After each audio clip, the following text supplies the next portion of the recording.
Baik, materi yang berikut faktor yang mempengaruhi depresiasi. Yang pertama itu harga perolehan, di mana biaya keseluruhan untuk memperoleh dan menyiapkan aset agar siap digunakan, termasuk pajak, ongkos kirim, pemasangan, dan lain-lain.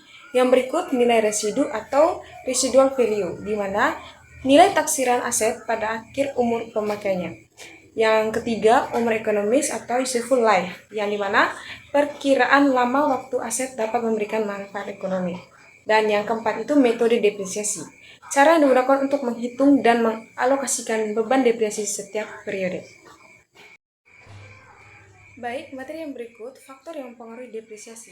Yang pertama itu harga perolehan, di mana biaya keseluruhan untuk memperoleh dan menyiapkan aset agar siap digunakan, termasuk pajak, ongkos kirim, pemasangan, dan lain-lain. Yang berikut nilai residu atau residual value, di mana nilai taksiran aset pada akhir umur pemakaiannya. Yang ketiga, umur ekonomis atau useful life, yang dimana perkiraan lama waktu aset dapat memberikan manfaat ekonomi. Dan yang keempat itu metode depresiasi, cara yang digunakan untuk menghitung dan mengalokasikan beban depresiasi setiap periode. Baik, yang berikut metode perhitungan depresiasi. Yang pertama itu metode garis lurus, yang dimana beban depresi sama setiap tahun selama umur ekonomis aset. Rumus depresiasi metode garis lurus yang pertama itu depresiasi per tahun sama dengan harga perolehan dikurangi nilai residu dibagi umur ekonomis. Yang berikut metode saldo menurun, yang dimana beban depresiasi lebih besar pada awal masa pemakaian dan menurun pada tahun-tahun berikutnya. Rumusnya itu depresiasi sama dengan nilai buku awal tahun dikali dengan tarif depresiasi. Dan yang ketiga itu unit produksi, yang dimana depresiasi dihitung berdasarkan jumlah unit yang dihasilkan atau jam kerja aset. Rumusnya itu depresiasi per unit sama dengan harga perolehan dikurangi nilai residu dibagi dengan total unit produksi. Baik, itu saja materi dari saya. Berikutnya akan dijelaskan oleh teman saya. Oke, pada kesempatan kali ini saya akan membahas materi tentang penurunan nilai. Penurunan nilai adalah kondisi ketika nilai suatu aset tidak lagi sebanding dengan manfaat ekonomi yang bisa dihasilkannya. Dalam bahasa sederhana, penurunan nilai terjadi saat aset perusahaan seperti mesin, gedung, kendaraan, atau bahkan piutang sudah tidak bisa memberikan keuntungan sebelumnya.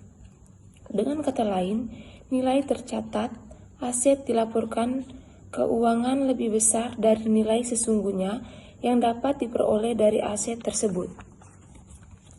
Sebagai contoh, bayangkan perusahaan memiliki sebuah mesin yang awalnya bisa menghasilkan 1000 unit barang per bulan. Namun, setelah beberapa tahun, mesin itu sering rusak dan hanya mampu menghasilkan 400 unit. Artinya, manfaat dari mesin itu menurun dan nilai ekonominya juga ikut turun. Dalam akuntansi, kondisi seperti ini disebut penurunan nilai. Baik, yang berikut saya akan menjelaskan tentang penyajian dan pengungkapan. Yang pertama, penyajian. Penyajian adalah cara suatu informasi keuangan ditampilkan dalam laporan keuangan. Ini mencakup pengklasifikasikan, pengurutan, dan penyusunan elemen-elemen laporan keuangan agar mudah dipahami dan relevan bagi pengguna laporan. Yang kedua, pengungkapan. Pengungkapan adalah penyampaian informasi tambahan dalam catatan atas laporan keuangan untuk memberikan penjelasan yang lebih rinci, konteks atau informasi yang tidak dapat ditampilkan secara langsung dalam laporan keuangan seperti neraca, laba rugi, dan lain-lain. Nah, materi selanjutnya kita akan berdiskusi tentang revolusi aset tetap.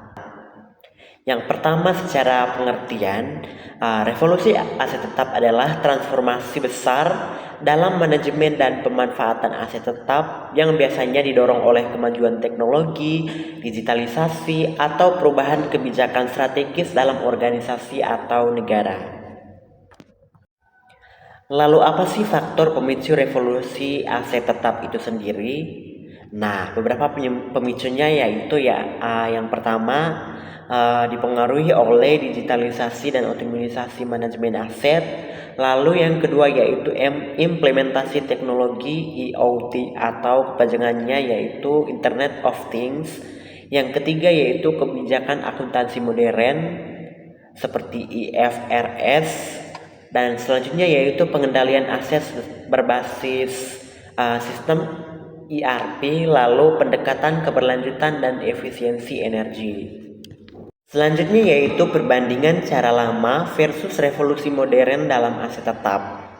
Dan sekarang kita lihat bagaimana bedanya zaman dulu dan sekarang dalam ngurusin aset tetap itu sendiri. Nah, yang pertama yaitu cara pencatatan manual versus sistem digital. Kalau dulu kan biasanya semua dicatat di Excel, bahkan kadang masih di buku tulis, terus dicek satu-satu sehingga ribet banget kalau asetnya ratusan atau ribuan juta. Bandingkan dengan sekarang, kita sudah memakai sistem informasi aset tetap yang digital. Tinggal kita input sekali, maka semua data langsung tersimpan rapi dan bisa dicari kapan saja. Sehingga cara ini diyakini lebih cepat dan lebih aman. Nah, sekarang yaitu pemeliharaan reaktif versus prediktif. Contohnya kalau dulu kalau barangnya rusak baru diperbaiki, nunggu error dulu baru ditangani. Sedangkan sekarang pakai sensor IoT yang bisa ngasih tahu kondisi barang secara real time. Jadi bisa diprediksi duluan kalau ada tanda-tanda rusak atau error begitu, sehingga kita dapat menghemat waktu dan biaya perbaikannya. Selanjutnya yaitu audit tahunan versus audit real time. Kalau dulu kan audit aset itu dilakukan setahun sekali. Itu pun harus muter-muter keliling ngecek barang satu persatu. Kadang suka ada yang hilang tapi baru ketahuan belakangan. Sedangkan sekarang dengan adanya QR code, aset bisa di-scan kapan saja, audit bisa dilakukan kapanpun dibutuhkan, bahkan dari HP pun bisa. Sehingga cara ini diyakini sangat cepat dan akurat. Sekarang kita akan mempelajari tentang manfaat revolusi aset tetap. Manfaat yang pertama yaitu efisiensi operasional meningkat, dan yang kedua yaitu risiko kehilangan dan kerusakan menurun. Yang ketiga, transparansi dan akuntabilitas meningkat. Yang keempat yaitu data aset real time dan terintegrasi. Dan yang kelima yaitu mempermudah audit dan pengambilan keputusan. Selanjutnya yaitu teknologi yang sering digunakan dalam revolusi aset tetap.